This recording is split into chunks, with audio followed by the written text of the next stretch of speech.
Welcome to another Chef Knives to Go Quick Look product review. I'm Steve Gamache, and what we have is the Yahiko Sanjo Shitogami or white number 2 Nashiji Santoku 165mm knife.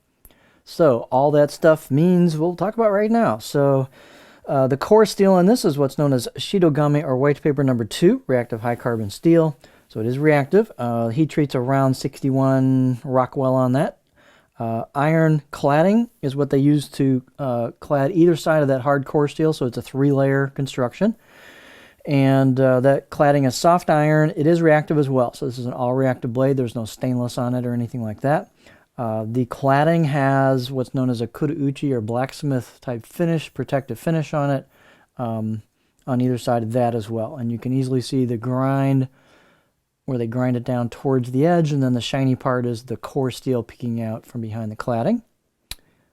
So this entire blade will, gain some patina as you use it, and it has to be kept clean and dry when you're done with it. Don't let it sit wet.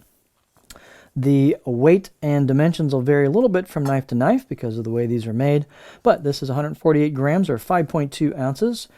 This one has an edge length of 168, so a little bit over 165, about 6.6 inches, and then the overall length's about 319 on the edge.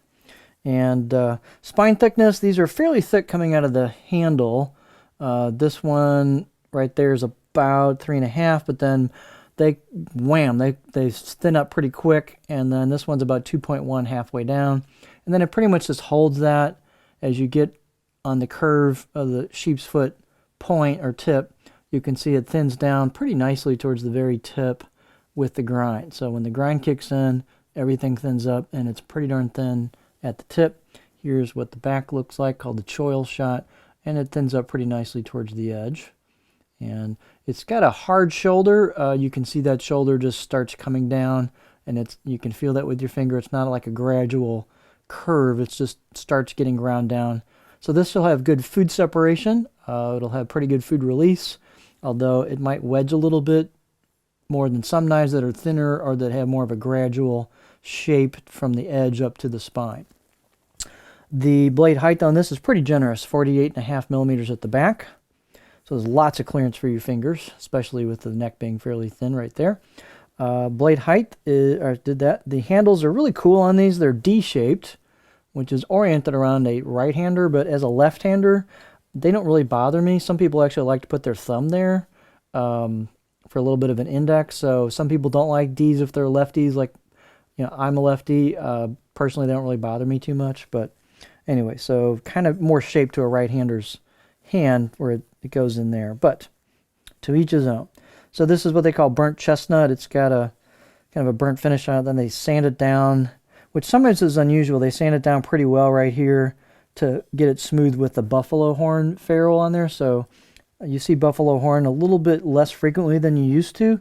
So it's kind of an old style construction, and this is really nicely executed. As I said, this is quite smooth here, and that little change in tone is really cool looking. So a lot of variation there. It's a neat handle.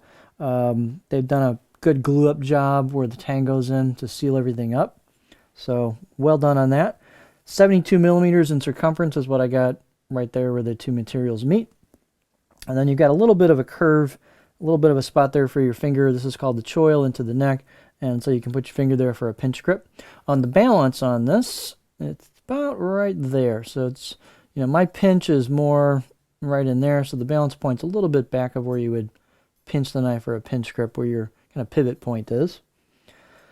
It's a neat looking blade. These are cool. Really cool knives. Come on, there we go. Let's get our beauty shot here. It's hard to get these sometimes with the lighting, but we'll do it there. So you've got a kind of a vertical finish to it. It's called Nashiji. This one doesn't have a lot of texture, but Nashiji means pear skin type finish, so a little bit of a mottled texture. So it's not quite as textured as some traditional kind of quote Nashiji finishes, but it's got a kurauchi or blacksmith type protective finish on it. That's the dark tone, and then you can see the grind. We've got hand chiseled kanji, or some people say hand engraved. Either way, it's done with a small chisel set hammer. and so you can really feel that. It's done after all the kurauchi and stuff, so it really pops and doesn't hide. So it's very, you don't see that as much anymore, the hand engraved or hand chiseled kanji, so it's cool to see. Again, you can run your finger over it and feel it. These are nice straight blades, good fit and finish. They're well ground. So there's your left side.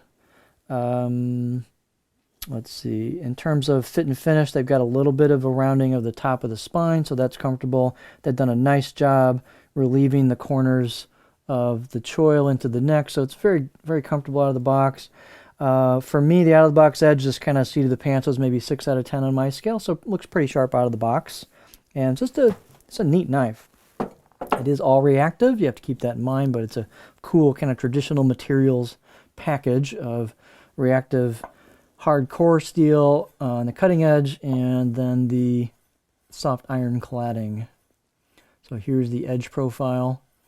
Pretty curvy throughout. The tip is fairly aggressive right there in terms of the belly, so I can get pretty high on a rock on this. And then not much flat spots. So this will rock nicely, push-pull cuts, glide cuts. I wouldn't say it's a big chopper, but that's not the style that this curve affords. So there's what it looks like on the cutting board. So this is a neat package. It's well executed, nice fit and finish, attention to detail, ground straight, nice grinds, cool handle. It's just an interesting set of features here. So this is the Yahiko Sanjo Shidogami, or white number 2, Nashiji Santoku 165mm knife.